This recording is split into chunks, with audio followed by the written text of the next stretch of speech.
Well, hey there, all you beautiful Texans. Welcome back to the James Show. It's News Talk 820 WBAP, now on FM at 93.3. Oh, so good to see you. Happy Friday. If I could title today's show one thing, it would be Countdown to the Shutdown. I mean, it almost sounds like we're having a fun little game show over here. Will it happen? Will it won't? Will they come together? Will they do the debt ceiling deal? Will it even be balanced? Oh, we know it won't be balanced. That's just fantasy. But yeah, that's the theme of today's show. I'm hoping it shuts down. I can't. Why wait till midnight? Go ahead and shut it down now. You know, it's kind of the same way I feel about the rest of the Dallas Cowboys season. You guys just take a knee, play one of the game, call a fair catch on the kickoff, and then just take knees until the clock runs out. Victor Avila, though, is my first guest, and he helps us keep an eye on all things immigration, being a former ICE special agent. Any chance this shutdown has an effect on border policy or border patrol or the border at all? No, that's the good part is that when the government shuts down, there's only certain, they're going to put the rope around the museums. You won't be able to do that, but it won't affect the operations at the border or federal law enforcement agencies, which is a good thing because let me tell you, James, there's still a lot of activity down there at the border, even as we speak. What they've been doing, and I'm talking about the cartels and the movement of these people. They call it an ant operation. So they've been spreading the thousands, these caravans. By the way, there's about 8 that have been confirmed since the president of Mexico took over on October 1st that have made their way to Texas, Arizona, New Mexico, and California, but not in, a group of 1,000. No, they're doing groups of 80, 120, some bigger groups like 250, but that's about it. Spreading them out throughout the border so it won't grab the attention that it did last year, and it brought the media down there. Nevertheless, the people are still being introduced into this country illegally as we speak. So are you guys doing anything different since the election? Has there been any policy changes? Nope. Catch and release, which is the number one policy that's going to end on January 20th at 12:01 p.m., is still much in effect. There's been a little bit more pressure, obviously, because of the new administration, but it's a very unique feeling when I talk to my contacts at Border Patrol because they know the changes around the corner, yet it's still the way it has been the last 4 years at the border, and they're still introducing the people. They're still bringing in the kids. They're still doing everything that we are fighting to end. It's still happening, and even though Mexico, and you remember the interaction between President Trump and the new president of Mexico, doesn't seem to be doing much because as soon as she said that supposedly she had agreed with President Trump to stop the flow, she went back to Mexico and said completely the opposite, that she never agreed to that. So we have a little bit of pushback from Mexico, a lot, I should say, not like Canada, which basically jumped on board after the tariff that President Trump put that tariff possible tariff for them in Canada, and all of a sudden they're going to secure their border in the northern border. Well, that hasn't happened in Mexico. Mexico hasn't had that same reaction or even action on that side. So that's something to very, very look closely at in the next coming weeks. One of the headlines floating through the WBAP newsroom today is about a plan of Governor Abbott to put up billboards in Mexico and maybe even points further south, discouraging people from coming. Do you think that could be an effective tactic? I don't know, but I welcome any and all of these efforts because I saw these billboards. I saw them in English and Spanish, and I want to see that with the fentanyl, and I want to see that on every social media. I want to see it on my kid's phone. I want those ads to pop up everywhere because awareness, I think, at one point will make somebody at least save someone's life. But when it comes to these billboards, the truth is that a lot of these migrants are, they're raped, they drown in the river, they get lost in the desert and die of dehydration, all these terrible deaths, or in the back of a tractor trailer. And even though they might know it in the back of their mind, they're still going to take that journey and put their lives at risk because of the magnets and the incentives that are offered by the U.S. However, if you see a billboard, maybe there's a little reminder there that this is a real consequence of you coming illegally and dealing with the cartels. And let me tell you, it's not just the cartels that that the migrants have to deal with. It's the corrupt Mexican officials and corrupt military that's on that side that also victimize a lot of these people. Yikes. Yeah, one of the chilling messages on the billboards is your wife and daughter will pay for the passage with their body. Now, that's a rough message to throw out there, but it's true. The other thing that surprised me about that, Victor Avila, is they're doing it in English, Spanish, but also in Arabic and Russian. Arabic and Yep. Russian, Victor. That's a surprise to me. Is that a surprise to you? Absolutely not. As a matter of fact, there were signs back in that they started removing in Chinese as well for other events back in the day because there was a lot of pressure saying, well, why would you need these languages? Well, why? Because we got people coming from those parts of the world in through our southern border as well. And this is no surprise to me. People have been using Mexico as a springboard to get into our country. I interviewed many SIA, special interest aliens from these different countries in Mexico when I worked there, and they've been there for a long time. They've set up shop there, and these last 4 years have been a wide open, nonchalant, great, operation for them to freely move the people that they've been wanting to bring into the country, especially with the help of the ones that had established themselves in Mexico many years ago. All right. Do you foresee one final big rush of illegal immigrations before January 20th? I don't think so. I Really? think what they're doing now is no. I think what they're doing now is more effective. The last thing they want is to bring more attention to a group of 1,000 at once. Right. It doesn't behoove them to do that because then you and I and more people will head down to the border. They don't want that. What's happening right now is they're getting in, and one thing that I haven't mentioned is the smuggling. That is what's going to increase. As a matter of fact, it has increased this year.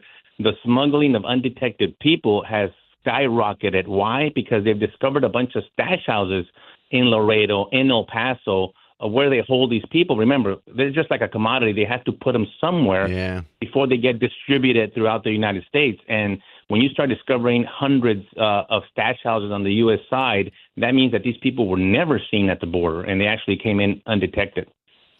All right. His name is Victor Avila. If you want to read about his experience being a border agent, his book is Agent Under Fire, A Murder and a Manifesto. Victor Avila, thank you very much for being on the James Show again. I appreciate you. Thanks. All right. AgentUnderFireBook.com. Well, coming up next, there's a new talking point that just dropped in the mainstream media. Elon Musk is really your president. I bet you didn't know that. Trump's just the puppet, and Elon's the puppet master, and we'll dig through this petty little talking point coming up in about 4 minutes on the James Show. If you've got any comments, 800-288-9227, 800-288-9227. I'm James Parker. It's the James Show. News Talk 820 WBAP, now on FM at 93.3.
Hey there, welcome to the James Show. Happy Friday. It's News Talk 820 WBAP, now on FM at 93.3. I am your host, James Parker. If you want to chime in on the show, you got a hot opinion on any of this, 800-288-9227. Because look out, new talking point just dropped. Elon Musk is really the president.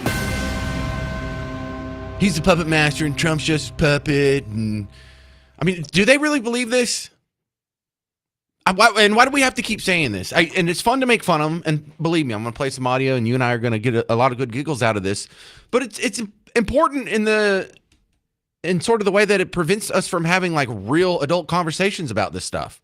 And it's not just this situation here where, well, we're having a government shutdown. Why? Because Elon Musk told them to. No, really? It's not a bad bill. You don't think anyone promised their constituents that they would balance the budget or not raise the debt ceiling? Couldn't be anything having to do with the policies and the spending that's actually in the bill. It's just Elon Musk is bad. Okay, can we have an adult conversation? Because we have to do this over and over. They're like, well, of course he can use that bathroom. Men can have babies. No, come on. Let's come back to reality and go ahead and admit there's differences between men and women. You want to put us in the handmaid's tale. Not one person is trying to dress you like a red nun. Not one person running for office is like, oh, you know what? We need all the women to look like ketchup bottles. That's going to be my first policy. Stop imagining fantasies and deal with reality. It's funny, but it's also annoying in the fact that it's like trying to explain stuff to children. And so the question kind of answers itself. You know, Elon Musk is really the president? Really? That's why the party that's supposed to be of limited government doesn't want to vote for a bill that massively expands government? Why do y'all have to make stuff up? So the question is, why do they imagine all these goofy fantasies rather than deal with reality? Oh, I get it. Because it's so much easier to actually go out and explain to the American people, well, we're having a government shutdown. Why is that bad? Well, there's going to be people that missed a paycheck. Oh, well, that's tough for them. And an evil billionaire is going to siphon your money. He's going to steal your money and then put it in a big silo and gold and swim around in it like Scrooge McDuck, like Uncle Scrooge. I don't know. The scenario they paint is so fantastic, it's laughable, except we've learned about 20 to 30% of the population agrees with these people. They think it's real. That's why the people are taking shots at President Trump. So people are out there shaving their heads and swearing off sex. But let me let you hear it instead of just tell you. You can hear it for yourself.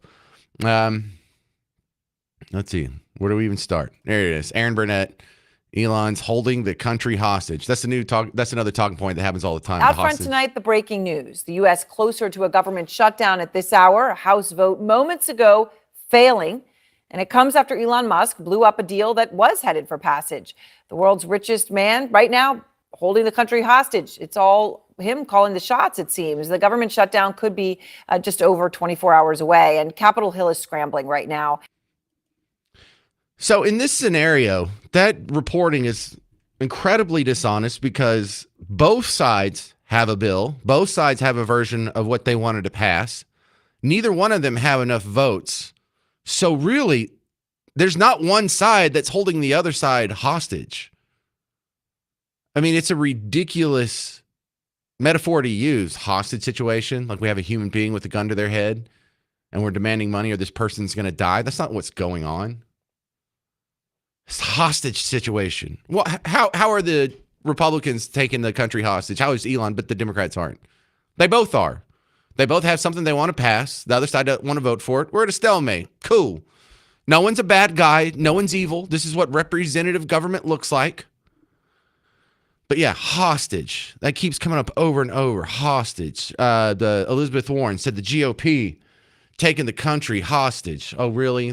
Hostage, because year after year after year after year, the Republicans have used the debt ceiling in order to hold our economy and our nation and our good name around the world hostage. Yeah, and just to let you know, it's a talking point.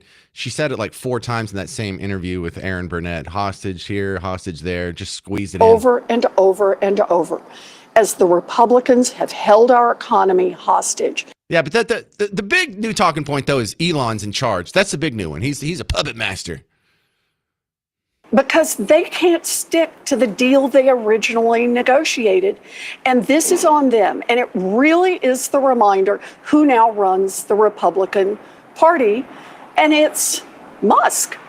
He's the one who started tweeting at 4:30 this morning about what a bad deal this was and how terrible it was. And Donald Trump trails along much, much later and says, yeah, terrible deal. So that's what you're basing it on? And the reason why I find this so frustrating is they just sit here and they say this over and over and over. If you watch CNN or MSNBC or ABC or CBS, then I'll leave one out. And they say this over and over, but they never show you, they never cut to the video they have of the Republican congressman saying, well, I was going to vote for it, but I got a text from Elon, or I got a phone call from Elon. That hasn't happened once. So they just invent this connection there. Well, he tweeted about it, so that must be why everyone's voting against it? Really? Because they go and they talk to congressmen. I'm going to play you like a montage of 3 Republican congressmen they talked to who were no votes and why. And not one of them said that they voted against the bill because Elon tells them to. They didn't say they even got a call from Elon Musk. They even heard from him. They didn't get a text message, no AOL Instant Messenger, no ICQ. No one got a beeper or a fax machine or a telegram or a 1-800-COLLECT. Nothing. It's in there. Of all the coverage I watch, even on Fox News, they don't even bring up what's really in the bill that I think most of us are concerned about. What does this do to spending? What does this do to the deficit? What does this do to inflation? Is this balanced? Of course it's not balanced. But the Overton window, is anyone even discussing that? I listened to this interview with Jayapal on MSNBC. I had listened to Elizabeth Warren, who you just heard on CNN. I've heard not everybody in every interview, but of all the interviews I've heard, no one brings up whether or not it's balanced. It's not even a question that's thrown out there for 5 seconds. So let's go to CNN, and I'm going to play you. They even doing a montage of, well, we know they really did it because Musk and Trump killed the bill, but here's the excuse that they're giving on why they voted against the bill. And listen. This just stinks. That's why America doesn't trust government, and it's for good dadgum reason. And you said shut it down. That's what it takes to bring us to the table. Any extra supplemental ought to stand on its own merits and not be attached to it, and it ought to have pay-fors, and the debt limit must not be increased without commensurate spending cuts and fiscal reform. When I ran for office, I said that I would not vote to raise the debt ceiling, and so I've never voted to raise the debt ceiling. And I love Donald Trump, but he didn't vote me into office. My district did. You want to shut it down? I'm not afraid of a shutdown. So there you heard from their own mouth. I mean, yeah, they could be lying for political expedience because it really doesn't sound good if you go out and say, well, I was going to vote for it and this would be great for my constituents, but Elon told me not to, and so I'm just going to do what my constituents don't want me to do because Elon. No, see, that doesn't make any sense. That's quite a believable explanation. Well, I'm kind of stuck in a hard place here. I told my constituents, he probably did say over and over on the campaign trail. There's probably plenty of record of him on radio and TV and video and YouTube and Facebook of him saying, I will not raise the debt ceiling. He can't go in and vote for it. So now that explains why. Why do they invent this fantasy on, oh, this bill got shot down because Elon told them to, rather than deal with reality? Well, because reality is, if you knew what was in the bill, you wouldn't like it. For the people that found out what was in the bill, they didn't like it, and they leaned on their congressman. Maybe it's just a bad bill. Maybe it's just a god-awful bill. Maybe all Elon Musk did was read a bill, post what he found on a public platform, and other people saw it, agreed with him, and made clear to their representatives that they don't support it. So when Jasmine Crockett, Congresswoman here from Dallas, tweets, what branch of government does Elon belong to, asking for a friend? None. He's one of us. This is what representative government looks like. 800-288-9227, 800-288-9227. Coming up next, we're going to talk about the growing pandemic of retail theft on The James Show. I'm James Parker. It's News Talk 820 WBAP, now on FM at 93.3.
Hey there, welcome back to the James Show, News Talk 820 WBAP, now on FM at 93.3. If you want to jump in on the show, it's 800-288-9227, 800-288-9227.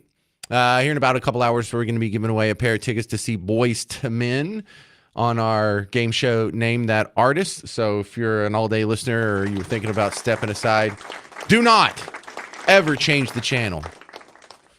All right, my next guest, Rich Hollander, retail expert, back on the James Show. So let's talk about why retail theft has grown by 93% since the pandemic. I mean, we all have some guesses, but what do you think are like the top causes? Well, I think first off, the information might be kind of a little bit slanted. Not that what you have given me is wrong, but that there might be an opportunity to get all the information.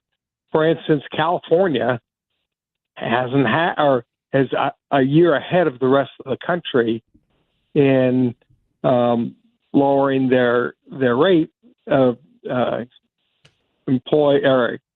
customer theft by really getting after it, and that's because they had a way bigger problem than the rest of the world. So do you think that 93% is too big or too small of a number? Oh, I think it's probably accurate, but I think it's going to go the other way in a big way.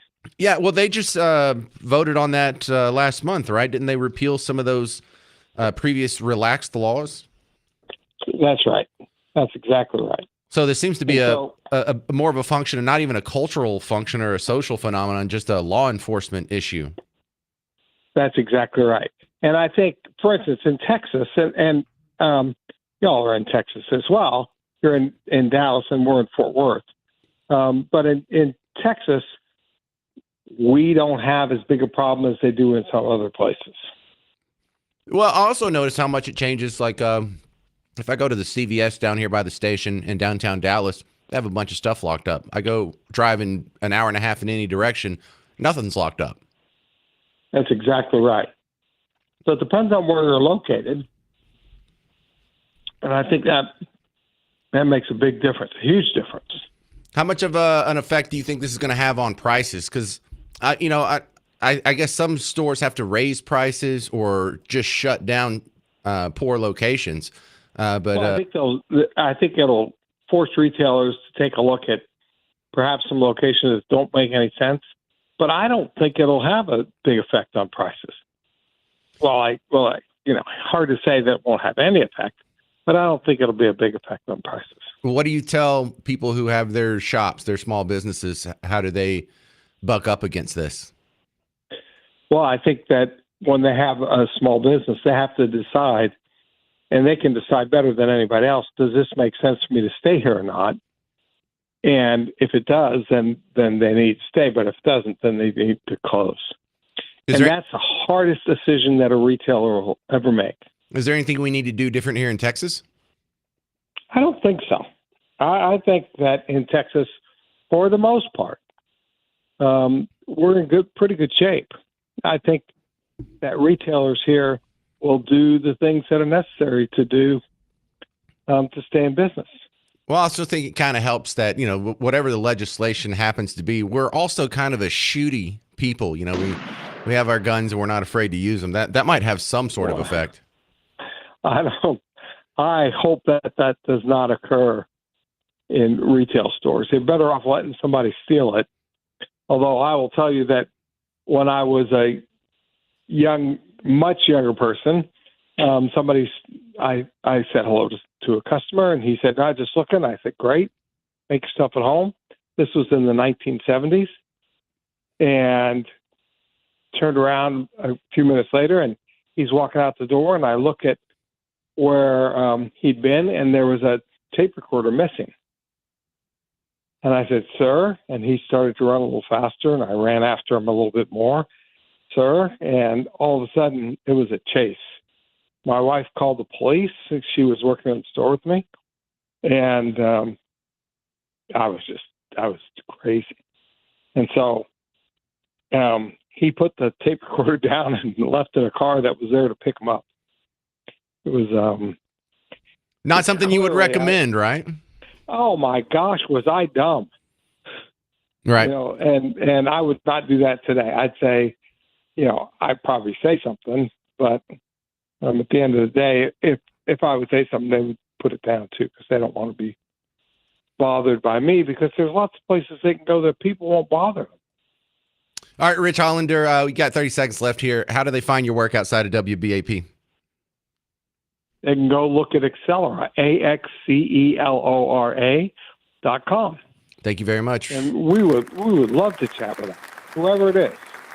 That's Rich Hollander on the James Show. Thank you, sir. Accelera. Go look him up there. Accelera.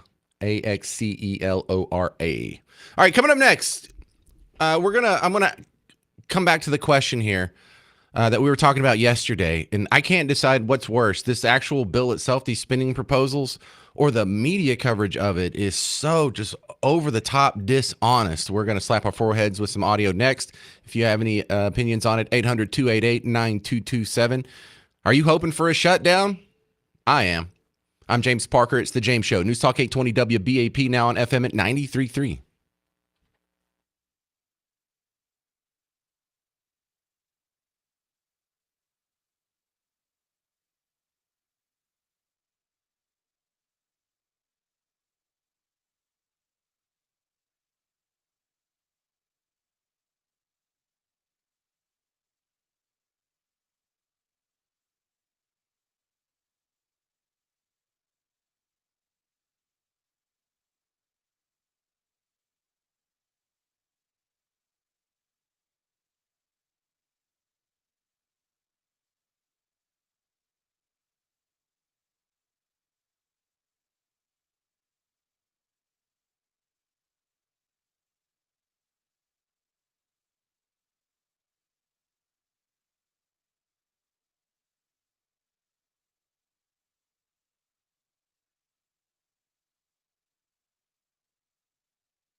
Hey there, welcome to the James Show. News Talk 820 WBAP, now on FM at 93.3. Well, you're not going to like this next story, and I'm not going to like telling it to you. But right as the James Show started, I started seeing this pop up on TV, and I wanted to read up on it and listen to some of the coverage here before I started reporting on it. So this is the first I'm mentioning of it. There was an attack on a Christmas market in Germany, in eastern Germany here. And like, wait a second.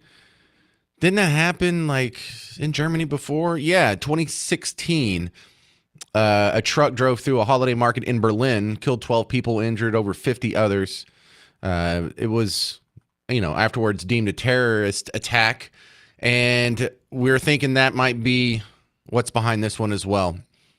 They were saying at the beginning of the hour, 20 people injured. Then they just flashed on TV, 60 to 80 people now reported injured. In the written on the website here for Fox News, they say 1 killed. But if they're still saying only 20 people are injured, I imagine we're going to hear about quite a few more deaths. Now, you've heard of Berlin, but you may not have heard of Magdeburg, which is where this is. It's a Eastern German city. And, they're like, 8, 9, 10 hours ahead of us or whatnot. So it's already nighttime there, and there's a Christmas market, and their downtown is all lit up with Christmas lights and decorations and snowflakes and Santa, and it just looks amazing. And I really hate to tell you this part too. Flipping through just made me so mad earlier in this hour. Someone took a screenshot of some of the headlines that are being floated around, and I think Elon Musk already tweeted the screenshot of the compilation of headlines. But listen, granted, this just happened, and I just heard about it within the last hour. But they're also saying that there's a suspected explosive in the vehicle at the market. Here's some headlines. 1 killed and several injured after car drives into Christmas market in Germany. Dozens feared injured after vehicle plows into crowd at Christmas market in Germany. Car drives into crowd at Christmas market in Germany. Car driven into crowd. Car plows into German Christmas market. A car has driven into a group of people at a market in Germany. Yeah, a car. Just a car. So, yeah, we have so many overlaps here. Number one, another terror attack. Great. Thanks a lot. Another angry Muslim lashes out at someone next to him for not being his specific brand of religion. It's, sometimes they're killing other Muslims. It's just there's some really nasty thread in that one religion. We don't get Buddhists driving through Christmas markets, do we? Anyone who believes in Santeria driving through a Christmas market? Any Hindus or Zoroastrians or Sikhs driving through a Christmas market? Is it ever a Mormon? Is it ever a Lutheran with a grudge? No, it's just one sect of one religion, and they got to tiptoe around it in all the headlines. Disgusting stuff. But also here it is. It's not just a Muslim anti-Christian attack that we have a problem with. Now we're getting it from the trans community too, and the Nashville shooter was trans. The Joel Osteen shooter was trans. So there's anti-Christian attacks there. We think in Madison last week, there was some anti-Christian angle, whatever that person decides to identify themselves as. A lot of anti-Christian attacks going on out there. What's the word for it? We have Islamophobia. Has CNN ever used the term Christophobia? Has the New York Times ever said Jesus-phobic or Christophobic or Baptist-phobic or something like that? There's not even a word for what's going on against us. There's anti-Semitism when you do it to Jews. There's Islamophobia when you do it to Muslims. What's the word when you persecute Christians? When you attack a Christmas market by running over Christians? What's that called? What's that called when you go to shoot up their church? What's that called? Why don't we have a word for it? They're so concerned about a trans genocide that's not happening. They're so concerned about this Handmaid's Tale that's not happening. They're so concerned that Elon Musk is really the president and Donald Trump is just his puppet and Elon's puppet master. Not happening. And then here you have actual violence being perpetrated against a group of people here. Actual discrimination, actual violent discrimination, actual bigotry. Not perceived bigotry, not fantasized bigotry, not accused bigotry, actual violent bigotry. And what does the news go out there and do? It covers for them immediately. Immediately. That car didn't drive itself through the Christmas market. It didn't drive itself through the Christmas market in Berlin in 2016. It didn't drive itself through the Waukesha Christmas parade that happened, what was that, Wisconsin, here in America. No, but don't tell the truth in your headline. No. Then people might not be so sympathetic to the narrative anymore. People might actually be sympathetic toward the people that getting attacked. People might actually be sympathetic toward, dare I say, Christianity. Oh my goodness. We're trying to paint them as evil people that want to take us over and control all the uteruses of North America and maybe put us in camps and exterminate trans people. They don't want us to exist. You can't even give us some deference when someone gets in a car and runs over 60 of us. Christians don't even get a nod or get any. Where's the y'all are the crowd of empathy.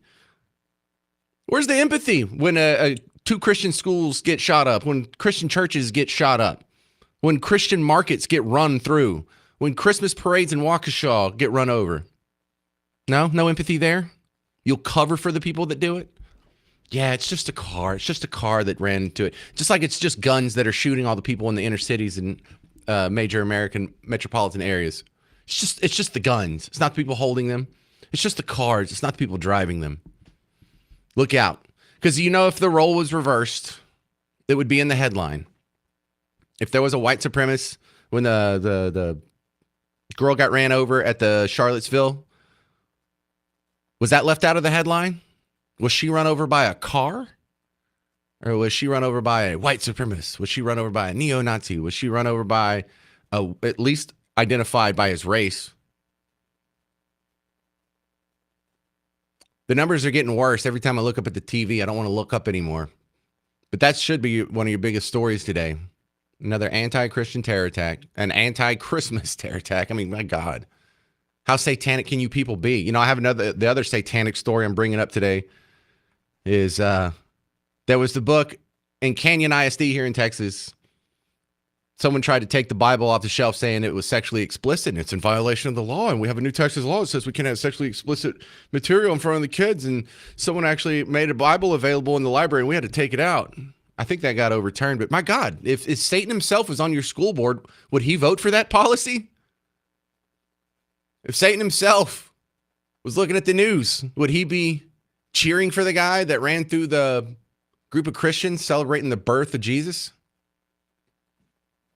Straight up demonic stuff's happening all around you at all times. The media's covering for it, and it's ugly. God, that's disgusting. I'll try and get some new numbers for you as they pop up. This is a moving situation, of course. I'm probably getting some things wrong here, but I'll try and correct them before we get out of here for the weekend. So, yeah, that's a top story. Another terror attack happened in Germany. A man drove his car through the Christmas market, and I saw a report 60 to 80 believed injured, with at least one reported dead thus far. Coming up next, we're going to talk about gas prices as you're traveling over the Christmas holidays. 800-288-9227, 800-288-9227. I'm James Parker. It's The James Show. News Talk 820 WBAP, now on FM at 93.3.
Hey there, welcome back to the James Show. It's News Talk 820 WBAP, now on FM at 93.3. Yeah, I'm less excited this segment than I was previously. Don't go look at the footage on Twitter/X. There was a Muslim terrorist who plowed into a Christian marketplace, a Christmas marketplace in Magdeburg, Germany, just like the one that happened in Berlin in 2016. But they do that sometimes. They plow into crowds at the Bastille Day in France. They plow into crowds at the Waukesha Christmas Parade over here in America, to Berlin. It's just another one of those. But you don't need to put that nasty stuff in your head. The amazing part is from the footage I saw, only one dead. We have up to 80 injured. That's how CNN is reporting it. Fox News is reporting at least 50 injured. So we have the range between 50 and 80. Terrible story. I'll keep you updated as more comes in. Just don't go watch the footage. You don't need to put that in your brain. All right, my next guest is going to help get you through the holiday travel season. Daniel Armbruster's on with AAA Texas. And look, of all the days that people are going to be traveling over the next couple of weeks, which day is the worst, Daniel? Hey, James, yeah, so Sunday is expected to be the busiest day out of the travel period on the roadways this coming Sunday.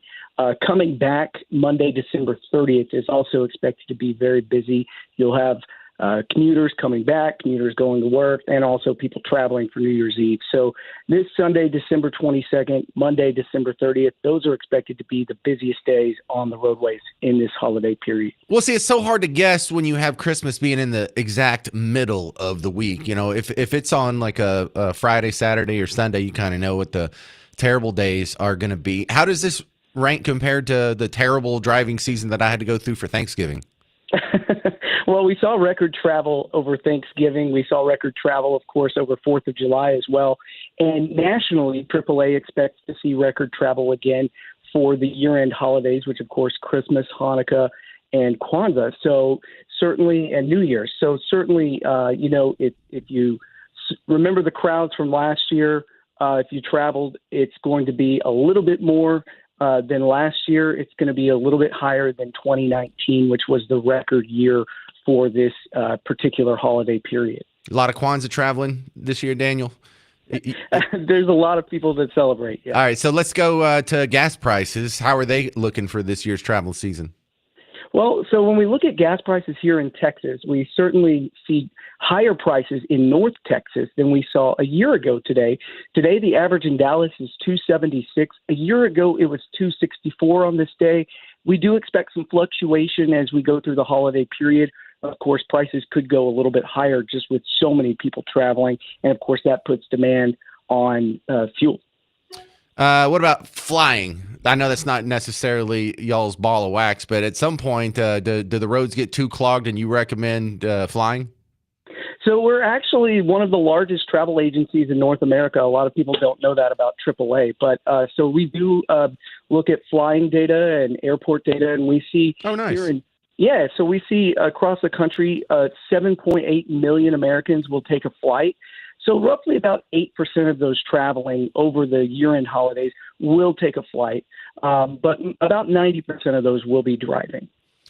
How much better is this whole scenario now that we have our phones with GPS in them, and not only can they give us directions, but they can tell you a wreck's coming up and here's an alternative route and whatnot. Hadn't technology really helped this situation? Well, technology is great as long as you're not distracted, right? We do know that distracted driving is a big concern, texting and driving, using the GPS. 9 people are killed every day. More than 1,000 are injured because of distracted driving. So you just have to keep that in mind that if you are going to use that GPS, go ahead and program it before you leave. All right. Well, Daniel, I'm on my phone the entire time I'm driving around, so I hope I don't scare you too much. Look out for me. Daniel Armbruster, where can they find AAA outside of WBAP? So go to AAA.com, and, of course, you can find more about auto insurance as well as home insurance and all the financial services and travel services that AAA offers. Oh, hang on. I got distracted for a second there, Daniel. I'm always on my phone there. All right, just having some fun with you. All right, thank you very much for helping us out with the holiday travel season, Daniel. Appreciate it. All right, Merry Christmas. Oh, there it goes again. Oh, again. So annoying. All right.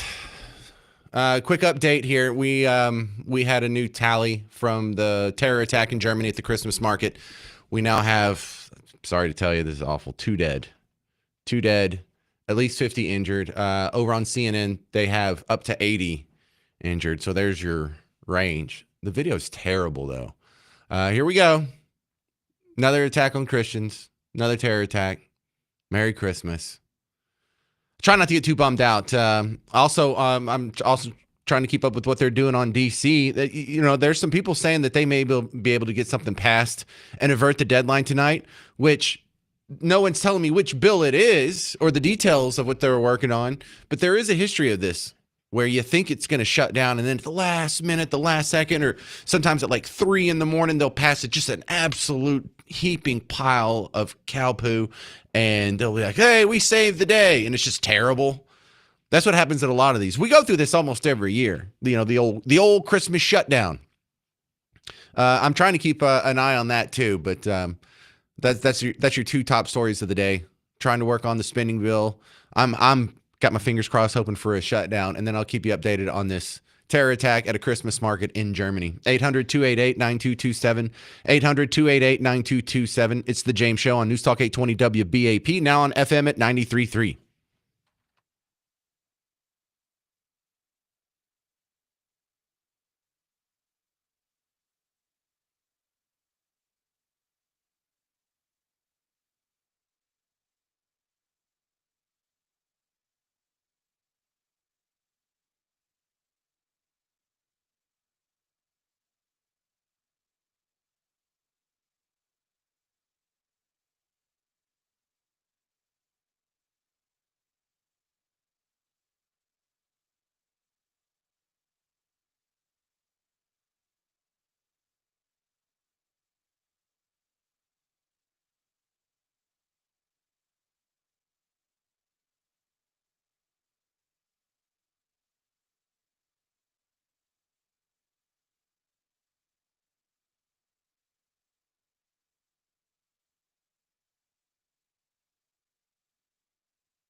Hey there, welcome to the James Show, News Talk 820 WBAP, now on FM at 93.3. I'm keeping an eye on the two big stories of the day. Number one, there was a big terror attack in Europe today.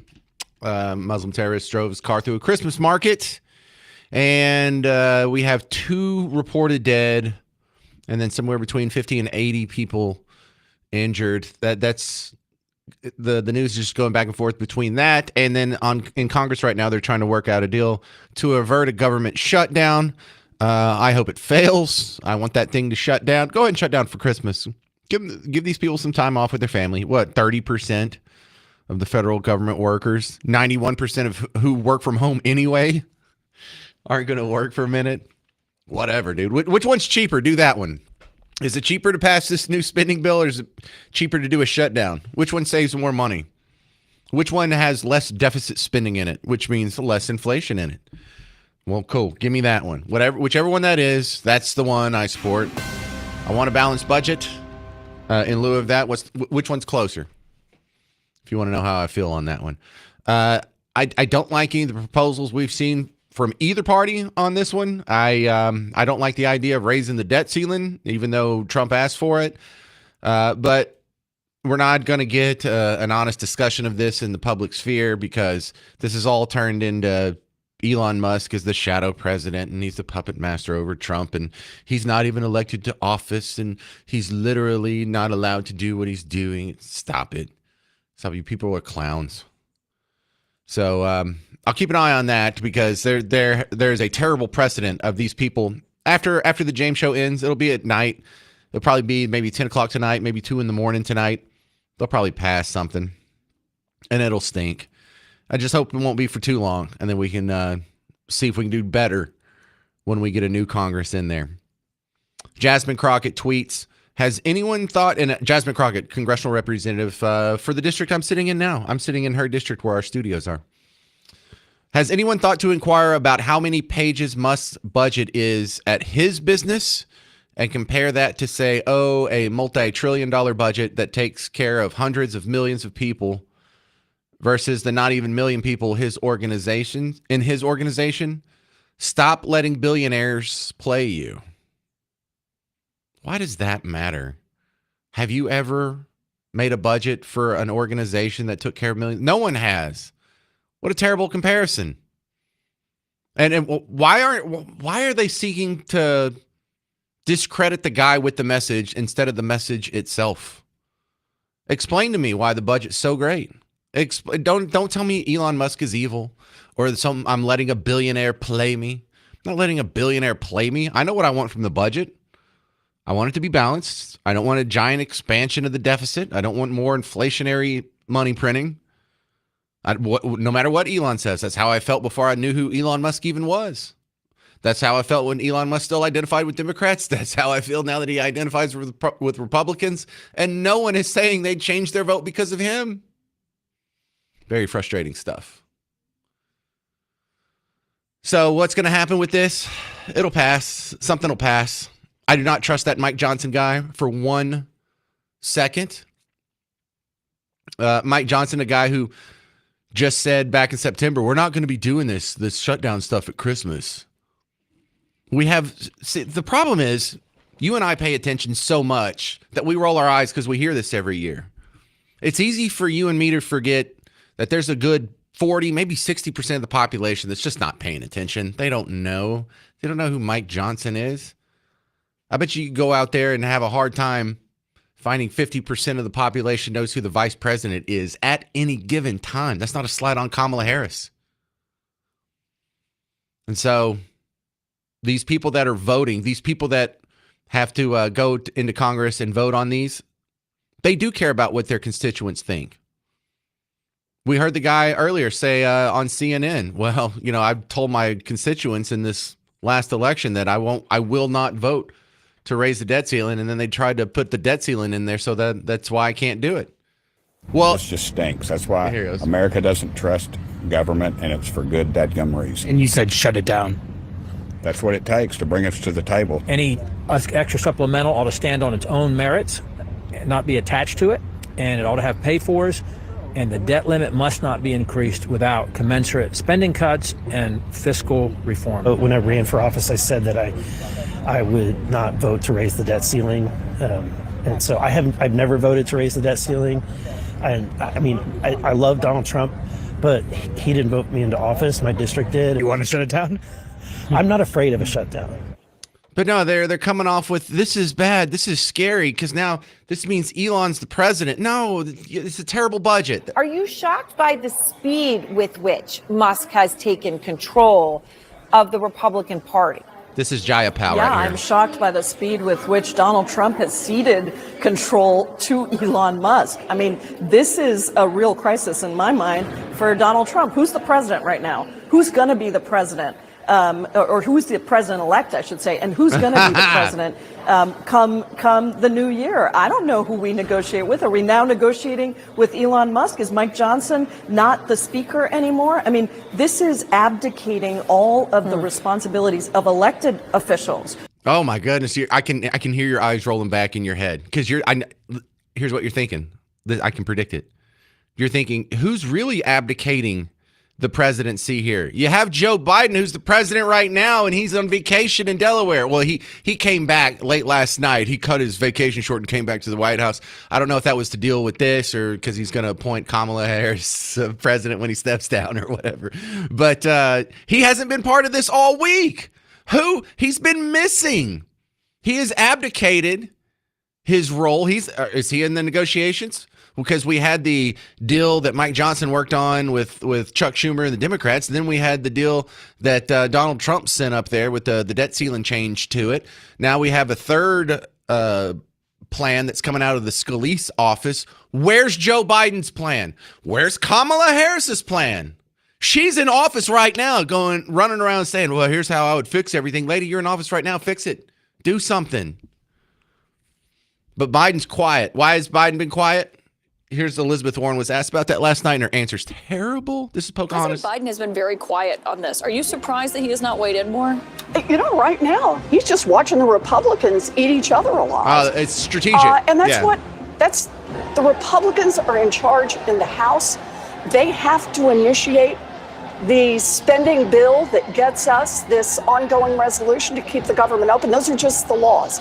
And right now, the Republicans can't get their act together to make that happen. And you don't think President Biden should weigh in? Do you think he's going to help the Republicans negotiate a deal? I don't see where that comes from. Why doesn't he negotiate a deal for himself and look like a hero and solve this and show some leadership or be a part of the legislative process? No, he's not strategically standing on the sidelines and watching the Republicans implode as part of some grand master scheme. He's being hidden from the public. He's in some back room right now, watching Nickelodeon, drooling into his vanilla Jell-O pudding. Joanne in Brazoria, you're on WBAP. What do you think? Well, I think that she's disgusting and that, it's pretty sad when a president doesn't support all the people. And this, we haven't had a president in over 3 years now. So that's just nothing to say there. But on the CR, I believe it should just die. We should just shut the government down completely. It's not going to hurt. People can go home, and we need to fix our budget. We voted Donald Trump in to fix the budget. My other point is on Elon Musk. The only reason that people are bringing him up as a puppet is because we've had a puppet for 3 years, and now they want to make Donald Trump look as though he has, a puppet. And it's just, we just have to stick to our guns and remember why we voted Donald Trump in, why we like Elon Musk, and why we like Vivek, and let them do their stinking job. Oh no, that's a great angle you took there. Really, Donald Trump's the puppet, the guy who really has been a puppet for the last 4 years, the guy who just bumps into walls like a Roomba, just a human Roomba, just shuffling around, bumping into stuff and falling over. Thank you very much for your call. That's Joanne and Brazoria. If you want to be next, 800-288-9227, 800-288-9227 if you want to be a part of the James Show. Coming up next, we're going to talk about eating disorders and how to deal with them over the holidays. I'm James Parker. It's News Talk 820 WBAP, now on FM at 93.3.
Hey there, welcome to the James Show. News Talk 820 WBAP now on FM at 93.3. Welcome to the big show. Well, we are just a few days away from Christmas. Christmas is now 5 days away. It's the 20th. It's almost time to start shopping for Christmas presents over here in the James household. Wonderful time. Yeah, just a couple more days. It'll be time to start shopping for Christmas presents. With the kids jingle belling. Another thing Christmas is known for is me absolutely stuffing my face. Christmas Eve, Christmas Day, then all the leftovers, and then New Year's Eve. It's big party time. But my next guest is going to talk about people who have the opposite problem. Carolyn Susie is a registered licensed dietitian, and eating disorders are an issue for some people during the holidays. So why do you suppose that is, Carolyn? So I think with the holidays, it can be extremely stressful. People with eating disorders definitely have increased challenges, social events, and of course, all the posting that we see on social media. It can definitely exacerbate current disordered eating trends. Well, I see people have sort of this temporary forced eating disorder scenario when they're going to stand in a wedding. You know, they like have this friend from college and they're going to be a bridesmaid, or they're just going to show up even if they're not going to be a bridesmaid. So for like special events, I see people just ridiculously restricting their diet. I guess Christmas has a little bit of that conceit too. So, yeah, there can be a lot of pressures during the holidays, but I think it's really important that you have healthy relationship with food and healthy relationship with weight management. You want to have a diet that is very inclusive, and all foods can fit. I know there's a lot of special treats during the holiday season, which can be stressful for folks with disordered eating, but really taking a step back and looking at your diet throughout the day and knowing that a treat is not going to throw you off. And it is a wonderful time of year to spend with your family and friends. And yes, so much is focused around food with that, but really understanding that coming at from a healthy point can really help these patients. Well, I also do a Thanksgiving rule. Sometimes I'll do it on Christmas or Christmas Eve, where I don't eat all day until it's time for the Thanksgiving meal. So it's sort of an intermittent fasting issue. You think that works, Carolyn? So we definitely, with a history of disordered eating, probably that could be very triggering. We tend to see people that, quote, save their calories for a big meal tend to overeat later. Well, that's so the point. Best practices to have balanced breakfast of a lean protein and complex carbohydrates, same at lunch, before an event, having a high protein snack. That can help you navigate those situations a little better and make a little better food choices while still preventing you from overeating and perhaps feeling some guilt and other physical discomforts that come along with that. So I don't believe in breakfast. Like I'm aware it exists, but I don't know. I've read a lot of history where in no culture for almost all civilizations did they ever eat breakfast until we made it up here in America just about 100 years ago. Your thoughts on breakfast as a dietitian? So I think that you've been fasting all night, and to wake up and to refuel, we have lots of research, especially in children, that shows when they have a balanced breakfast, they actually have better attention and focus in school, which can yield to better test scores. Again, everybody's different, but if you are taking a medication that potentially food could impact that, and or skipping a meal could impact your medication, you want to talk to your doctor before you start intermittent fasting or start skipping certain meals. If you have a history of disordered eating, if you're living with a medical condition like pregnancy, or you're breastfeeding, definitely something that you might not want to do, and focus on, again, within an hour or two that you wake up, having a complex carbohydrate and lean protein to help replenish what was lost. Yeah, but I never do that. Am I hurting myself? It's not that I hate breakfast or I'm anti-breakfast. I mean, sometimes I'll do Taco Bell or biscuits or something, but for the most part, I never eat breakfast. Is that bad? So I think that, again, everybody's different, and not knowing your individual health history, you want to honor your body and honor your hunger cues. For most generally healthy people, though, we do recommend consuming breakfast in the morning after you've been fasting all night. We tend to see that folks that do consume breakfast, also from a weight management perspective, tend to have a lower body mass index, again, because we don't see them overeating later in the day. Well, I had a friend who did the opposite. My friend Michael would eat breakfast and lunch, and he would always skip dinner. So again, 24 hours in a day. So you're looking and seeing how many calories are you taking in that 24-hour windows. We definitely don't want people to consume large meals right before bed. We know that can cause some GI distress and acid reflux amongst other things. So consuming a balanced meal at least 2 hours prior to bed, 3 hours again, can help stabilize your blood sugars through the night while you're sleeping and while your body's repairing. What if I just take one day off from eating a week? Like I don't eat on Saturdays, but I'll eat 3 meals a day on the other days. So that's one of the many versions of intermittent fasting. Again, depending on your overall health history and your goals, intermittent fasting can shake out a number of different ways. Most common is 5 days on, 2 days off. Again, but if we have patients with any sort of history of disordered eating, that's not something that we'd recommend, nor if you're living with certain medical conditions, something we wouldn't recommend. But if you're generally a healthy individual without any of those triggers, intermittent fasting, again, it's not telling you what to eat, telling you when to eat. So it can be an easy option for folks to help try and restrict some of their caloric intake. So I am a guy who tries to, if I am going to snack, and I am a pig, so I snack, I try and find like stuff with low calories. And I've discovered that unless you get sweet pickles, most pickles have 0 calories. How is that a thing? So don't demonize snacking. Snacking definitely serves a purpose. So I hope that brings a smile. Oh, but to I your eat terrible usually. I snack with like chips and cookies. Snacks.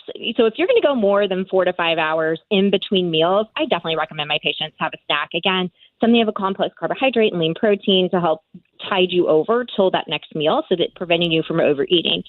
Pickles, they're a lovely source of sodium if you've been outside or you've been doing a heavy workout or something like that. Very low in calories, but again, it's looking at the whole day. So we want to make sure that we're hitting our fruit and vegetable goals, that we're incorporating beans, legumes, yogurts, etc. Legumes. Legumes. So think like your peas and things like that. Look at you with big words. I'm telling you, beans are going to have a moment in 2025. I really do think they're going to be one of the big foods. We know that people that consume beans and legumes multiple times a week, 3+ times a week, have a better prevention of cognitive decline and better longevity when you think about those blue zones. So sprinkling beans on your salad or adding maybe black beans to your tacos, any way where we can incorporate those, there's some definite positive health effects there. I'm a big fan of beans. I read in Tom Brady's book that he doesn't eat nightshades, and then I had to go look up what a nightshade is. Is that a universally known term, and I'm just an idiot?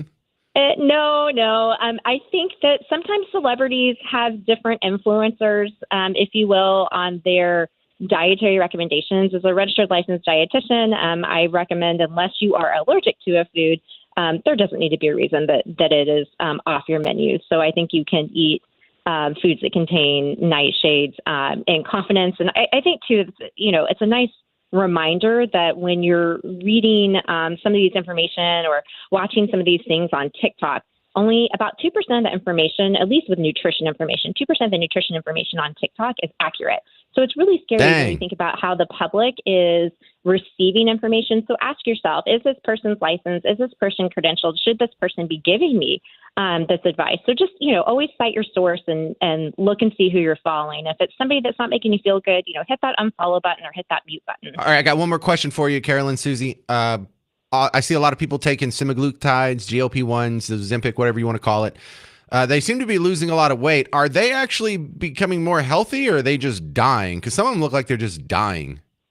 So semaglutides, GLP-1s, are a game changer for drugs for patients that are living with diabetes, for patients that are living with class 3 obesity. We have seen with that significant weight loss has come a cascade of positive reactions in their bodies. We've seen improved blood pressure and improved lipid panel, less food craving and food noise. So a lot of positive things.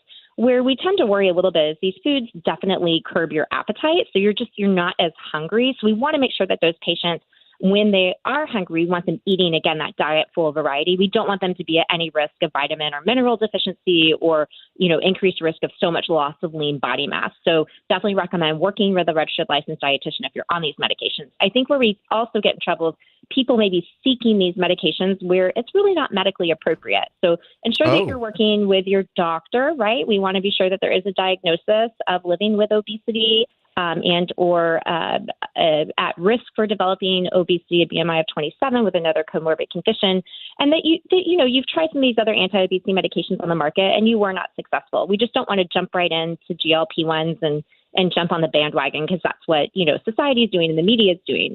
But again, these weight loss drugs are game changers. for again people living with class 3 obesity and all the health conditions that are associated with that. So we're really excited to see the outcomes and see how these patients continue to progress health wise. But again, you want to definitely be working with your prescribing provider and definitely recommend that you are also working with a registered licensed dietitian.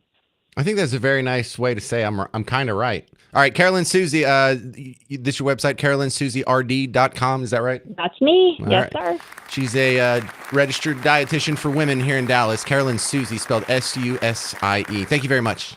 Thank you. All right, coming up next, I have some updates on both the shutdown deal that they're trying to work out in Congress. You'll hear from Beth Van Dyne, a local congresswoman from North Dallas, next. And then also on the terror attack at the German Christmas market.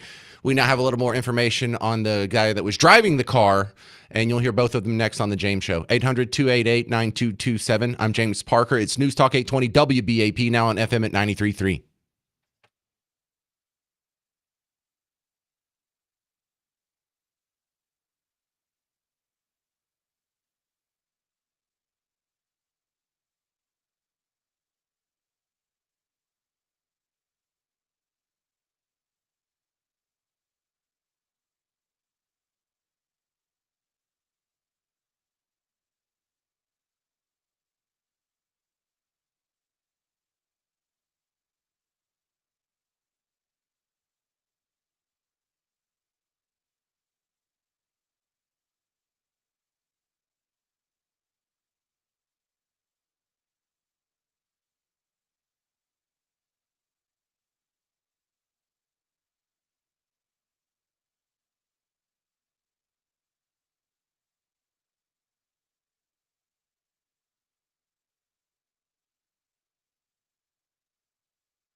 Yeah, I'm here. I was just picking up the pieces of me and Garrett started the parakeet fighting ring.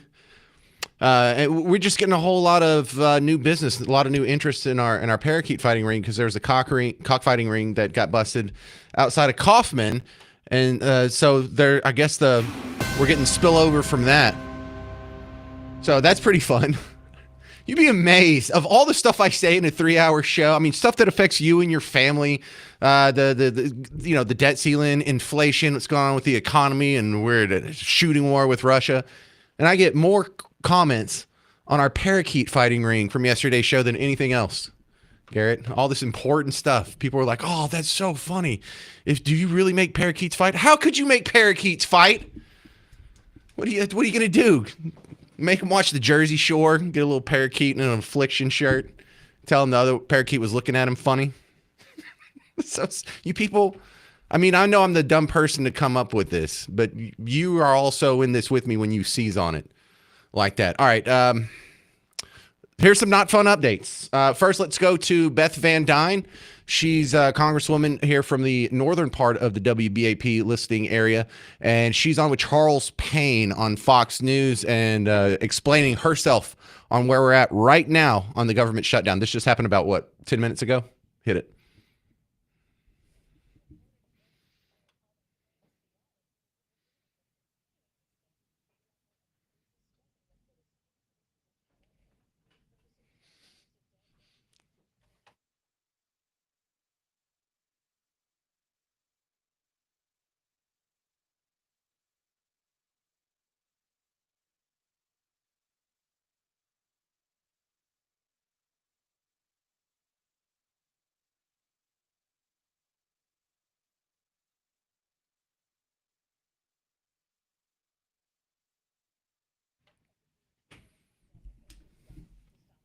Oh, I like the sound of that.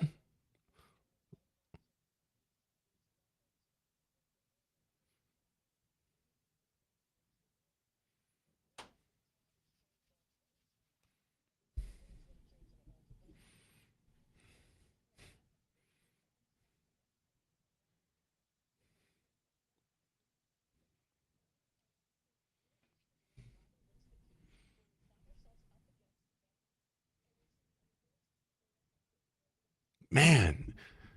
So hit pause on this right here because what a wonderful contrast this paints between what I was playing you earlier from some of the coverage of other people. Like, why isn't this bill happening? Why aren't we coming to an agreement? Tonight, the breaking news: the U.S. closer to a government shutdown at this hour. A House vote moments ago failing, and it comes after Elon Musk blew up a deal that was headed for passage.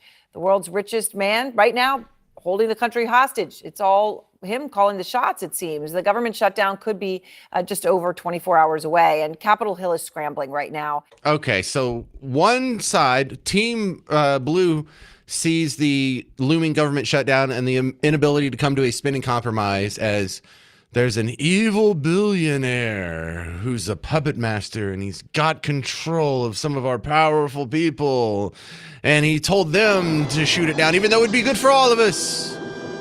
And that's why it failed. On the other side, on Team Red, what's the explanation for it? Well, the American people at large are tired of business as usual, and they want to see some genuine changes in spending cuts. Like, these aren't just two different world views. These are two different worlds these people are living on. These people are not on the same planet.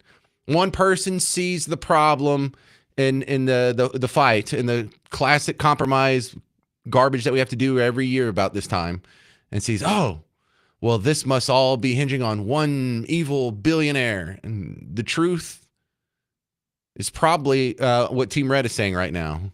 Is that millions of Americans went out and they just voted last month for something different. Probably more limited government, probably less pro-government than what's in there now. And there's a lot of people who are still the same sorry, bought-off politicians.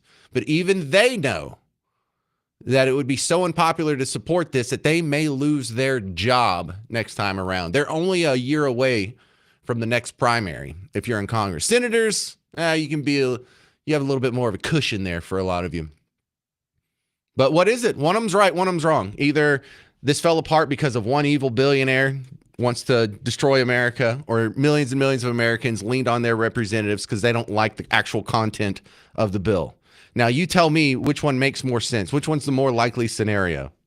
There's just some evil Batman villain out there, some billionaire controlling the strings behind the scenes.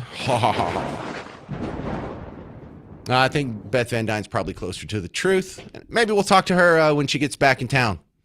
800-288-9227, 800-288-9227. We're giving away a 4-pack of tickets to Six Flags Holiday in the Park.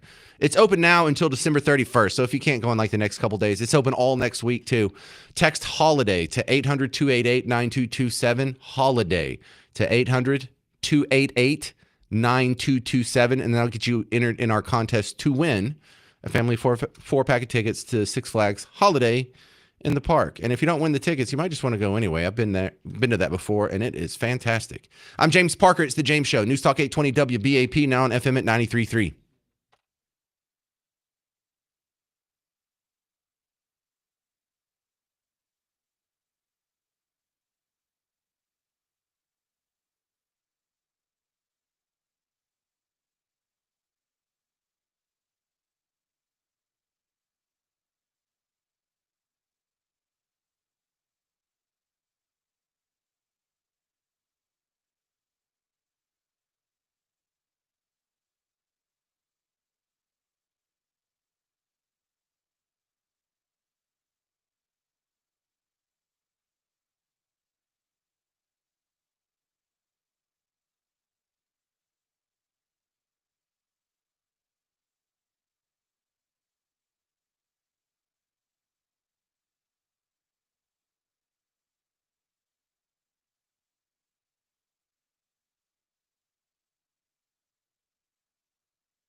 Well, hey there, all you beautiful Texans. Welcome back to the James Show. It's News Talk 820 WVAP, now on FM at 93.3. Yeah, welcome back to the big show. Good to see you. Coming up in about a half hour, we're going to play Name That Artist. You'll have a chance to win 2 tickets to see Boys to Men. And this is going to be a classic country montage of songs. So, classic country fans, you're going to enjoy what's coming up. And we'll play the montage in the next segment so we can play the game at about 4:30, 4:35-ish. My next guest, returning to the James Show, Renata Castro's back on from USA for All, a immigration firm. Welcome back, Renata. Well, thanks for having me. What a Christmas gift. Right. So the government shutdown, it looks like the reports that you just heard on the top of the hour news there is they may have a deal that goes down, but none of this has really any effect on immigrants in our community, does it? Even if they did shut down, what would they lose as far as services go? Yes, actually, if there was a government shutdown, the first one to be impacted would be USCIS because funding could be suspended. I'm sorry. It has happened. What's USCIS? Yes. Well, so USCIS is the immigration agency that handles petitions for family of U.S. citizens, for those seeking protection as victims of domestic violence, for entrepreneurs. So their services could be suspended, creating an even bigger backlog for the services that are considered essential to national security, such as policing and ICE. That would continue. But unfortunately, the administrative services, much like a Social Security office, the immigration agency, the services would be suspended, and that would create even more anxiety on those that are paying very high fees to earn the privilege of living in the United States legally. What about people who travel for Christmas and they have to travel internationally? What kind of advice do you have for people who are new to that part? That could be an issue with passport issuances as well. That is why for those that are U.S. citizens and eligible to have a passport, we always urge people to renew their passport 6 months in advance so that if you have to do an emergency trip, so, can you imagine you receive a call, you have a long-lost uncle who has a multi-millionaire inheritance for you in Italy. Now you can't go because you can't get a passport or an emergency passport because of a government shutdown. You don't want that circumstance to happen to you. So we want to make sure that individuals who are eligible for a passport make the investment and plan ahead because passport issuance could be impacted by a possible government shutdown. All right. What other Christmas-related things do you guys handle at USA for All? Well, we actually like to play Santa and bring green cards and positive immigration outcomes for those who are eligible and, hopefully have earned it throughout the year. We represent corporations seeking to sponsor employees legally. We represent entrepreneurs, victims of domestic violence, anyone who wants to make the United States and the American dream their reality. All right. And how do they find your firm, Renata? USAforall.com. Thank you very much. And that's a numeral 4, USAforall.com. Thank you, Renata. Thank you. Happy holidays. All right. So now we're being told that there is a House vote imminent on this new spending bill compromise. When they say imminent, I'm looking at, I don't know, there's some troll in Maryland that's missing their bridge right now. This woman, I've seen her before. What's her name? I actually kind of like the purple look. Her posture's terrible, and I don't know, that scarf looks like it comes out of Disney Central Casting. But House vote imminent. So what are we waiting on? A few people to get their 2 minutes of speaking time in, and then they're going to vote on it. So if it happens before the end of the James Show, I'll have an answer for you on whether or not we can cheer on a government shutdown or if we're going to be disappointed and they agreed to a spending resolution. So, okay, look. So on CNN, look, they just switched their caption. House expected to vote this hour to prevent U.S. government shutdown this hour. So I very well may be able to break that news for you before the end of the James Show. My next story is not going to make you very happy. There's a school district in Texas, Canyon ISD. Canyon? Where's Canyon? It's up by Amarillo. Oh, okay. Their superintendent said, well, now that we have this new Texas law that says we can't have sexually explicit content in the library, I guess we got to get rid of the Bible. Really? Yeah. Yeah, that's really. The Bible is too obscene, according to the superintendent of Canyon ISD. The Bible is too explicit. It's obscene? Really? Isn't that kind of like the opposite of obscenity? Like well within the moral coloring book? Good Lord, it is the coloring book for morality. Okay. All right. I see what you're doing here because the Bible does have some stories about where someone gets raped, or the story of David's kids, Tamara, and what was the other one that he raped his half sister and then Absalom killed him. Hey, you know that one. You know the incest brother sister love story? That's the one you pipe up on, Garrett? Oh my goodness. What are you from the Game of Thrones school of Bible study? Garrett's never popped up on a Bible story before, but he knew the incest one. Okay. I mean, give yourself 1 point for that one. Yeah, that's all you get. Just 1 point. But you do get a point. Yeah, and it was Tamara, not Tamara.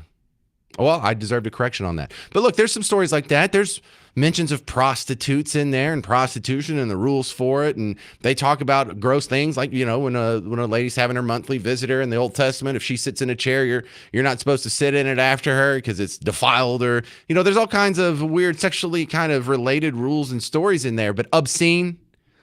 So the gay BCs, that's cool. Timmy has two daddies, that's cool. Teaching the kids about how they can have fun in a backdoor fashion, that's fine. We can teach that to third graders. But the Bible, that's obscene.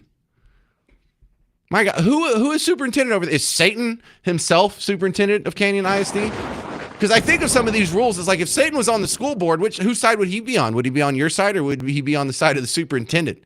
He'd be like, yeah, that Bible, that sure is too awful for kids to be exposed to. Thank you, Satan himself.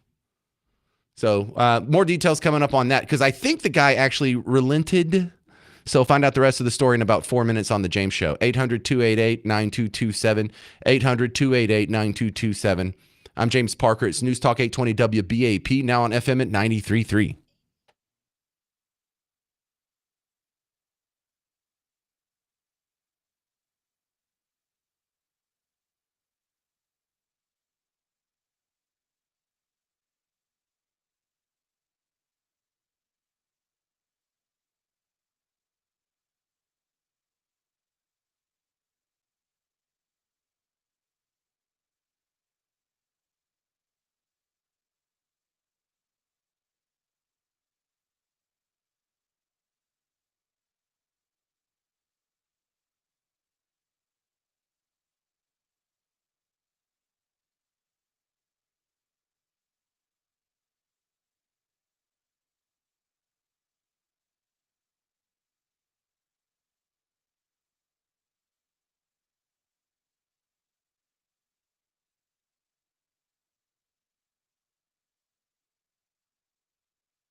Hey there, beautiful Texans. Welcome back to the James Show. It's News Talk 820 WBAP now on FM at 93.3. Are you listening to the podcast?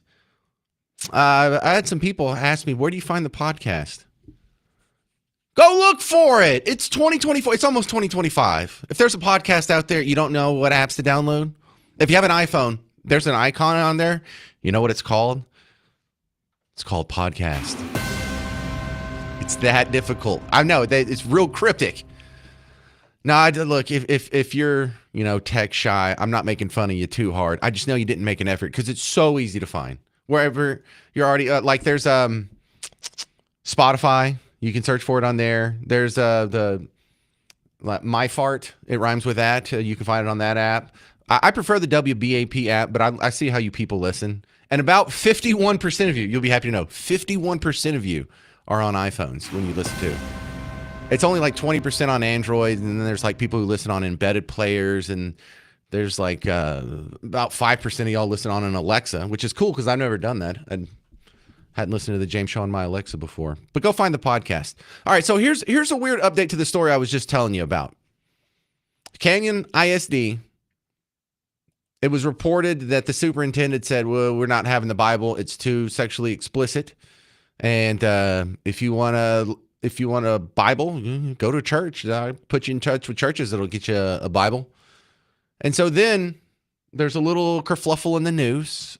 And then last night, this is from KFDA TV in Amarillo, they had a statement from Canyon ISD. But I don't buy this for 1 second. At 10, Canyon ISD released a statement regarding the removal of the full text of the Bible from its libraries.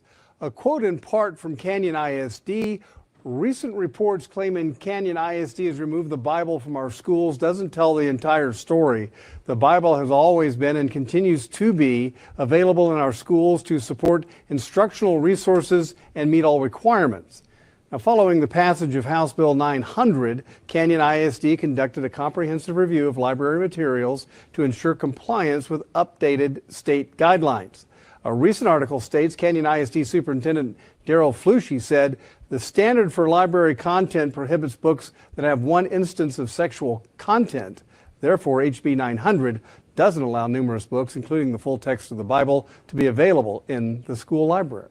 Okay, so he goes and they tell the news, no, it's available. It's never not available. Okay. I have a screenshot here of the email Daryl Flushy, the superintendent, sent out. And it says, right now, the standard for library content prohibits books that have one instance of sexual abuse. Therefore, HB 900 doesn't allow numerous books, including the full text of the Bible, to be available in the school library. I go down 2 paragraphs down. If any student would like to have a Bible, we have strong connections with local churches that are happy to donate a Bible upon request. We are more than willing to assist a student who would like to access a Bible by arranging this from one of our partnering churches, not from the school, not from the library. You lying sack of garbage. You're either lying on this email or you're lying through the news. But you're lying. So here you're already trying to exclude the Bible and call it obscene and diminish it. And then you're going to double down on that sin by lying about it. It's a real great superintendent you got up there, Canyon ISD. Great job. All right, coming up next, we are going to be giving away tickets to see Boys to Men. And this is fun because the Boys to Men tickets overlap in the same time frame as our montage, but it's not the same genre of music. We're going to do a classic country montage for Boys to Men tickets. They're going to be at WinStar World Casino and Resort April 19th. For more information, go to winstar.com. But if you want to go see Boys to Men April 19th at WinStar, and you know all 10 of these songs, you're going to need to call in right now. Here's the montage.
All right, so there is your montage for Name That Artist. If you think you know all those songs, or at least the artist of all those songs, call in 800-288-9227. 800-288-9227. And then what's going to happen is you're going to get out your phone or you're going to get a piece of paper and a pencil or something, and we're going to play the montage after the break. You're going to write down all the artists. So when I go to you on the phone, you can just whip it out. Boom, boom, boom, boom, boom, boom. Not have to hear it again and then try and say it in real time. No, you're going to make the list. You're going to write it out. And when I go to you, you're going to rattle it off. And I'm dying to give you Boys to Men tickets. So 800-288-9227. 800-288-9227. Hey, maybe you can just win the tickets and then give them away for Christmas. Maybe, if you're a classic country fan, but you have no interest in seeing Boys to Men, whatever you do with the tickets, I don't care. 800-288-9227. All right. Coming up next on the James Show. Oh, yeah, we're doing Name That Artist. I just said that. All right.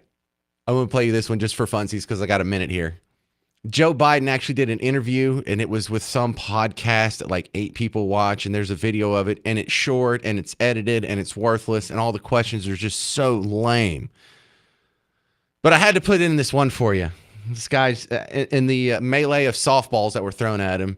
How would you like to be remembered, President Joe Biden? Look, this is funny because this is what he's doing while we're having what's supposedly a huge contentious fight on Capitol Hill right now. Where is your president? Is he solving the problem? Is he bridging the two sides and coming up with a compromise? No, he's doing softballs. Final question. When history is all told, how do you want to be remembered? What do you want your legacy to be? I kept my word that when I said I was going to do something, I did. And that my focus has always been about how to give ordinary people a Oh, shot. you're killing me. Stop it. Stop. Oh, my God. He wants to be remembered as a guy who kept his word. That's what he did. He certainly kept his word. When he said he wasn't going to pardon Hunter Biden, yeah, he certainly kept his word. Well, other than that, he kept his word. Totally kept his word. Never broke it. Well, except for when he said he wasn't going to drop out of the race, and he kind of broke his word on that. He swore that he was going to be in it for the duration. Other than that, he didn't. You want to just go through the whole list of them? Because his entire career is him not keeping his word. Ever since he ran for president the first time in 1987, when he said he finished toward the top of his class, when he said he had 2 degrees, when he said he was the outstanding law student, those were all lies. All the plagiarism that he's gone through and the copying of Neil Kinnock's speech and copying other people's speech, that was all based on lies. The whole, when he was leading the conference to get Clarence Thomas slaughtered away from the Supreme Court with all the Anita Hill, he was doing the interviews on that. That was all just made up. When he said he never knew anything about Hunter Biden's business, he's never talked to him about anything business, met any of his business partners, we know that was a lie. We know he was lying when he said that's not Hunter Biden's laptop. In fact, I can name you more Joe Biden lies than Joe Biden truths. 800-288-9227, 800-288-9227. If you want to play Name That Artist, I'm giving away tickets next on The James Show. It's News Talk 820 WBAP, now on FM at 93.3.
Hey there, welcome back to the James Show, News Talk 820 WBAP, now on FM at 93.3. We're going to play Name That Artist for a couple pairs of tickets, or a couple of tickets to see Boys to Men, WinStar Casino. It's not until April 19th, so if you want some tickets, go to winstar.com, or I'm going to try and give some away here. So if you want to get in on hold, 800-288-9227, 800-288-9227. Garrett's going to play the montage. You're going to write down all the artists, people on hold. You're going to write down all the artists. So when I go to you, you can just read them off really fast, and then I can move on to the next thing. All right, so here's your montage for today's Name That Artist.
All right, well, there you go. There's your montage.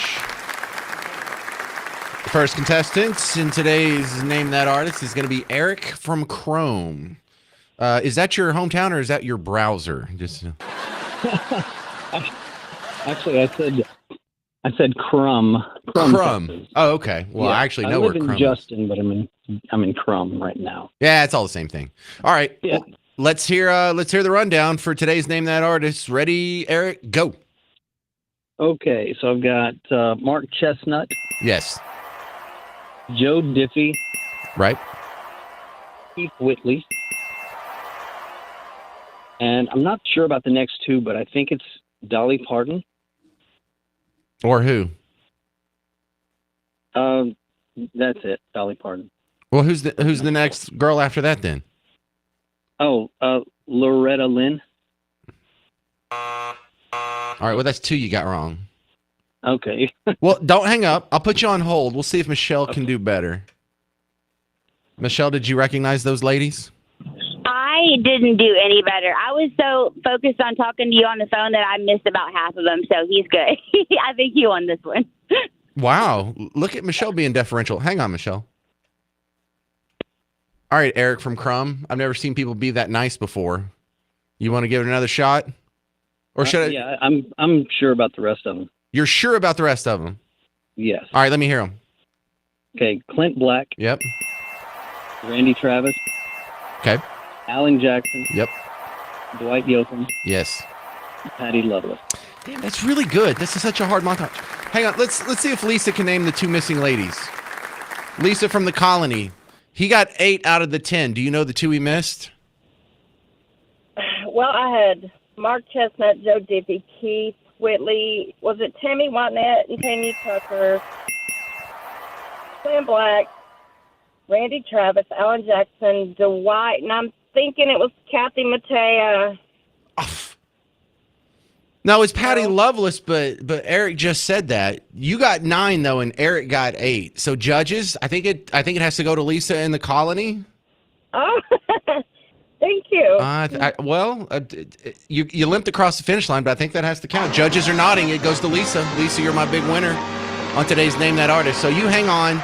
Garrett will get your information, and then we will email you the tickets. Lisa from the Colony just won 2 tickets to see Boys to Men. They're going to be at Lucas Oil Live at WinStar World Casino and Resort on April 19th. For more information and tickets, go to winstar.com. But you already know if you like Boys to Men. Just, are you busy April 19th? You haven't scheduled anything out for that yet? Well, go look at this. All right. Thank you very much. Lisa in the Colony is our big winner. Also, thank you to Eric and Michelle for being contestants. If we had parting gifts, you would get them. If we had like some participation trophy. We just don't do that here. Participation trophies are gross, and they absolutely disgust me and have no place on the James Show. Ever will you hear that. Real quick, another piece of audio that I dug this out of the archives after the German attack that happened. There was a guy from Poland that was on Sky News, and it was last week. And I pulled it because we were talking about immigration last week, and I never got to it. Now it sounds a little more important. The lady from England is talking to the ambassador from Poland to England and scolding him. Why aren't y'all taking in more immigrants from the Middle East? And how does that sound after today when we know the driver that hit the Christmas market in Germany, he's from Saudi Arabia. How many refugees has Poland taken? 0. And you're proud of that? If you are asking me, if you are asking me about Muslims illegal immigration, none, not even one will come to Poland. Not even one if it's illegal. We took over 2 million Ukrainians who are working, who are peaceful in Poland. We will not receive even one Muslim because this is what we promised. But I asked this not about illegal failed. immigrants. I asked about refugees. And Jean-Claude Juncker, the Commission President, says that you're racist. You sound proud of the fact that you haven't taken any refugees. Of course, because this is what our people are expecting from our government. That's number one. This is why our government was elected. But this is why Poland is so safe. This is the reason why we had not even one terrorist attack. Look at the streets in Poland. And we can be called populists, nationalists, racists. I don't care. I care about my family and about my country. Whoa. That looks like some solid advice. I bet you the people in East Germany are feeling a little sympathetic to that sentiment right now. All right, coming up next, I have a handful of goofy stories from Florida you're going to hear. I'm James Parker. It's News Talk 820 WBAP, now on FM at 93.3.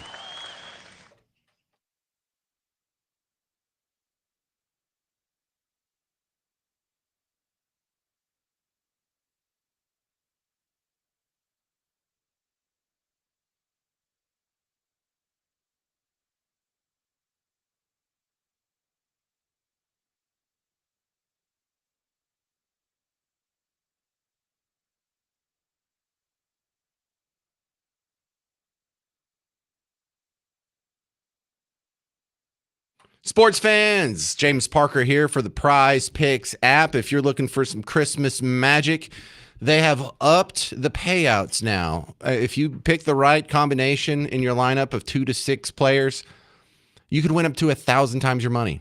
You know, when I started with Prize Picks, it was 100 times, and then they had a promotion that was 200 times. Now they have it up to 1,000 times. I don't know how they're going to stay in business. You have a real chance to fleece them here over the holidays, and they have some holiday specials. Nikola Jokic, if he gets 1 point on Christmas Day, you're gonna get a correct. That'll be a win on your lineup. So all you need is one other person like that, and you can turn a little bit of money into a little bit more money. And you can try it out with as little risk as possible with that first $5 play. If you use promo code WBAP, you know the name of this station, you'll get $50 in promo cash. That means you can play with it, and if you win, then you can withdraw it and turn it into real money. So download the Prize Picks app. I'm literally bribing you to download the Prize Picks app with money. You download it and use promo code WBAP with your first $5 play. $50 in cash that you can play with. So check it out. Prize Picks. Run your game.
Hey there, welcome back to the James Show. News Talk 820 WBAP, now on FM at 93.3. Let's do some Florida stories. What do you say? I'm James Parker. You're listening to Florida Stories. Thank you. Thank you, crowd. All right. This is a weird one, man. I'm so old that death doesn't really scare me as much as how am I going to die? That's what I want. I know I understand I'm going to die. Am I going to die quietly, peacefully in my sleep? Just go to sleep, never wake up? Is it going to be like a fiery car crash? Am I going to die slowly over the course of the next 18 months battling cancer? Or am I going to go out like the 65-year-old Florida man named Brian? Brian is at Hilta Beetle. It's a golf course, and he's about to tee off on the first hole. Some 36-year-old guy who I don't think he even knows. But he came up, he grabbed one of the clubs out of his bag and hit him with it. And the 65-year-old, ow, that hurt. He tried to run off, but I guess the 65-year-old's not going to outrun a 36-year-old. The 36-year-old chased him down, still holding that club, and finally caught him, knocked him down, and beat him to death on the edge of one of the ponds. And so they're both in the water, and he's beating with the club. And at some point, and they say he was probably already dead when this happened, but he tries to pick the guy up by the neck and choke him. And they are both, he's like waist deep in the water at this point, choking a dead guy now. And so a whole slew of people called 911, and the cops show up.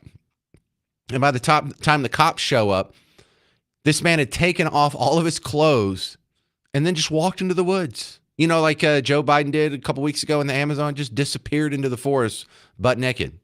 The cops were able to go into the forest and find him. What do they call that? An electric restraint device or whatever? It just seemed like some gobbledygook speak for a taser. So is that how I want to go out? Put me down for a maybe on that. You know, if I'm geriatric, if I only have a few good years left anyway, and they're like, James, would you rather die slowly over the next, 2 years? Well, getting chemotherapy and radiation, your hair's falling out and you're puking and you're disintegrating into nothing. Or how about one day you're just teeing off in the first box and some guy comes and whacks you in the head and you don't remember a thing? That's up there. I'm not saying I'm choosing that, but if I would choose that over the cancer, I don't know. I'm thinking a hard maybe. Another good Florida story I think you would like. We're going to keep an eye on this guy. There's a fella that just got into Congress from Florida, and some of these people but there's 435 members of any Congress, and then another 100 senators. So most of them we never hear from. But this guy's name is Randy Fine. I think we're going to hear from him. He's Jewish, and he refers to himself as the Hebrew Hammer. This is a name he's given himself, and he uses it in his tweets. And he actually, when he won, he tagged Ilhan Omar and Rashida Tlaib, two of the most pro-Palestinian, read also anti-Semitic members of Congress. He warned them, the Hebrew Hammer is coming. Rashida Tlaib and Ilhan Omar might consider leaving before they get there. And then he put hashtag bombs away. Ooh, they're going to get in a slap fight in Congress. I thought that was pretty cool. That happens a lot, though. You have people who run their mouth about other members of Congress, and then here's what happens quite often. They get up there, and they end up being friends. A Florida HOA, Homeowners Association, hires a tow truck to take cars that are illegally parked. Here's the problem. Can you be illegally parked in your own driveway? Well, according to the HOA, sure. They have all kinds of rules and regulations. And if you have a wheel that's out in the yard, then they consider that parking in your grass and you get towed. If you parallel park in front of your house, but your car is facing into oncoming traffic instead of with the flow of traffic, you're getting towed. HOA also gives these people speeding tickets in their own neighborhood. Dude, I am not celebrating the assassination of the United Healthcare CEO in any way. And there's no but to that. There's no follow-up. I will say, though, I am surprised this hadn't happened to an HOA president before. Or maybe it has and it just didn't make news. But if you guys think that the healthcare CEO has annoyed and ticked off people in America, the HOAs all across this beautiful nation have probably caused more heartburn, anger, and pain than the United Health CEO. God, I'm in my first HOA now, and I'm just trying to keep my head down. And they sent me a picture. They're like, you have too many weeds in your yard, and you have dead patches. It's like, what? Okay, you want me to resod the yard? Well, we have rules against that. You need to put in a weed killer and plant some new grass. I did that. It just takes a minute. Your next Florida story. This one comes from Sarasota. There's a 52-year-old Florida man. He got in a rental car that's listed under a woman's name and took off. Now, I think the man and woman know each other. He just didn't have permission to take her car, so it's listed as a stolen car.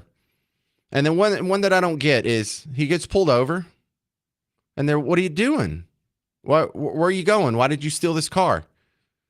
He's like, well, hey, I'm a Florida man. I'm from Sarasota. I'm headed to Mar-a-Lago because I want to have a chat with President-elect Donald Trump. That's all. He just loves the president. That's all. Just why do people even say that? Why do they think that's an excuse? Did he think that they were going to say, oh, I'm sorry, you want to go see the president? Well, carry on in your stolen car, Mr. Florida man. And then another one, there's no real details on this one. It just seems so weird. It only takes a second. In Spring Hill, Florida, the sheriff's office got a call. It was a missing kid report, but not a missing human child, not a missing dog, not a missing cat, not even missing goat, like a literal kid. Someone was missing their baby kangaroo. Their baby kangaroo was missing. And then they have a picture of the baby kangaroo. And now all of a sudden, I want a baby kangaroo. We can do that in Texas. Can we have a kangaroo? Probably not in Dallas because we have all kinds of laws against it. But I bet you out in Bug Tussle, out in the middle of nowhere, you can have whatever animal you want because no one's there to tell on you. But I don't know if it's legal. Oh, maybe I'll have to get a bigger yard then. I'll be working on that kangaroo because I don't know if I want to keep the baby. And then I saw the mom. Mom looks like she might be delicious. Can I eat a kangaroo? Is there a restaurant that serves kangaroo in Dallas? Garrett's typing it in right now. All right, so that will conclude today's episode of Florida Stories. Just a weird, mutated state, isn't it? All right, well, get back to me on the legal kangaroo eating because now I'm hungry. Coming up next, a Troy Aikman Cowboy update. After the James Show, if you want to hear me over the weekend, find the podcast wherever you already listen to podcasts. Type in James Show, follow, share, subscribe, whatever it takes. Give me some stats. I need to keep this job. I'm James Parker. This has been the James Show, News Talk 820 WBAP, now on FM at 93.3.